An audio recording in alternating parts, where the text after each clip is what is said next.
Hey fam, what's going on? My name is Bree Riley, and this is part 2 of the How to Be Happier in Life series, talking about mindfulness, or a formal practice known as Vipassana, mindfulness meditation.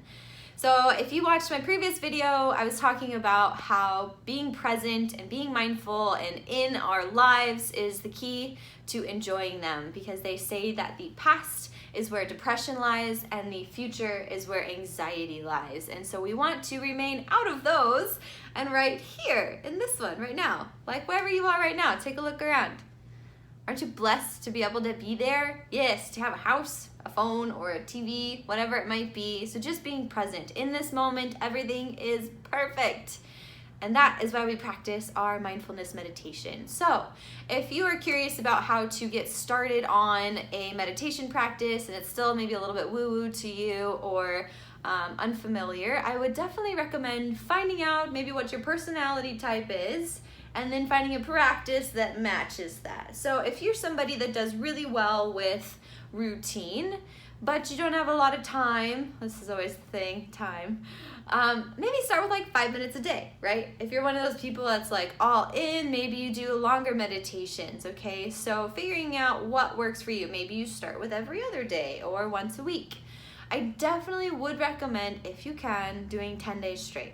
It's kind of like the little magic number for meditation. And this sounds crazy, but the first time I did my 10 days straight, I legit felt like I had superpowers. It was insane. I was driving and I was like, wow, I feel like so hyper aware of everything that's happening around me. And it was way cool, because I wasn't stressing, I wasn't thinking. I was like, oh, that tree looks really nice with flowers on it, right? Just enjoying the days more. So with the mindfulness meditation, I'll be posting some videos too of little meditations you can do with me. If you're like, don't want to do it with somebody else, that's cool. But I have an app, Insight Timer. There's also Headspace. I hear lots of good things about that one. But I love Insight Timer because, and this is not an ad, I swear, because with Insight Timer, you can type in the length that you want and then a topic, whatever, like anxiety or grief or stress or nature meditation or meditation for happiness. It doesn't matter, whatever you want, and you'll find lots of different teachers. There's ratings on it, like thousands and thousands of people rate the meditations as well. So you can definitely find some good stuff there. So maybe start small. But the basis of meditation, and one of the biggest tips that I can give you when you start as a beginner, is to be gentle with yourself, especially your mind. Because meditation is kind of like herding a basket of kittens. And you have them and they're in the basket and you're like, cool, I'm here. And then like one's like, meow. And the next thing you know, they're popping out. And you're spending the whole meditation trying to bring your attention back, the kittens back, into the basket, and that can be very frustrating. So if you take an attitude instead of celebration, then we're talking business, okay? So when your mind wanders, a kitten hops out of the basket and you notice that, you celebrate. You go, yes, I noticed I'm not present. I'm gonna come back to this moment. And you spend the time celebrating the moments that you're not present, because those are more important, because it's the awareness that we're not present that's going to be able to train our mind and to guide us into having more of a focused mind. And it's cool, really cool, because as you start practicing focusing your mind over and over and over, it's like a muscle, it's like a workout that you're doing. Then when you get into a scenario where you need a focused mind, it's there for you. They call it flow state, right? Maybe when you're doing some creative work and you're just totally in it.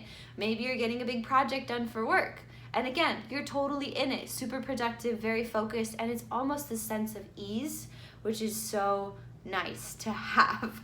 So we're not trying to train our spirits into worshiping anything crazy, but we're training our minds to be focused on what we want them to be focused on. And if you want to get more spiritual with it, I'm totally cool to talk about all of that, just like connecting more with yourself and with your frequency of life, but we can talk about that later.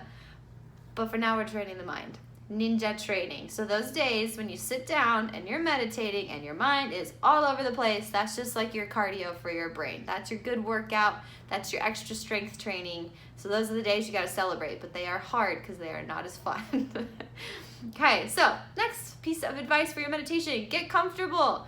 If sitting on a bolster hurts your butt, your knees, whatever you need to do, like sit in a chair, get comfy, as long as you don't fall asleep, because also that was me at the beginning. I fell asleep every meditation for quite a while, and then one day it stopped. I don't know, but I kept trying.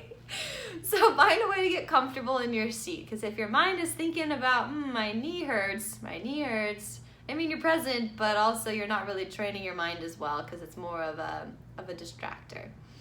That leads me to my last piece. Distractions while you're meditating. It's hard to find time to meditate. Nobody has time for anything. We all have to make time. So that's why we have to remember that by practicing, by making the time, really we're giving ourselves the gift of joy, okay? So it's worth it. It's totally worth it. So with distractions, you're gonna have your dog come in, they're gonna have sounds, construction, that sort of thing. And so another attitude I found extremely helpful is that those distractions are actually reminders of the present moment. Okay, somebody sneezes, and instead of pulling you out of your meditation, it's a reminder, oh yeah, I'm here now. And if my mind had wandered and someone sneezed, that helps me, right? Now I am back in this moment. So thank you for joining for part 2. Just a reminder, be kind to yourself, celebrate when you notice your mind wanders away. Don't worry about distractions, and get nice and comfy in your meditation position, because the goal is to try to sit still. And if that's a challenge for you, then you definitely need it, okay? So stay tuned. I'll be posting some, I think I'm gonna do like a morning routine with just like a little bit of light stretching so you get comfy, and some meditation. Let me know if that's what you'd like to see. Just brainstorming. But I hope you have a wonderful day, and thank you so much. Namaste.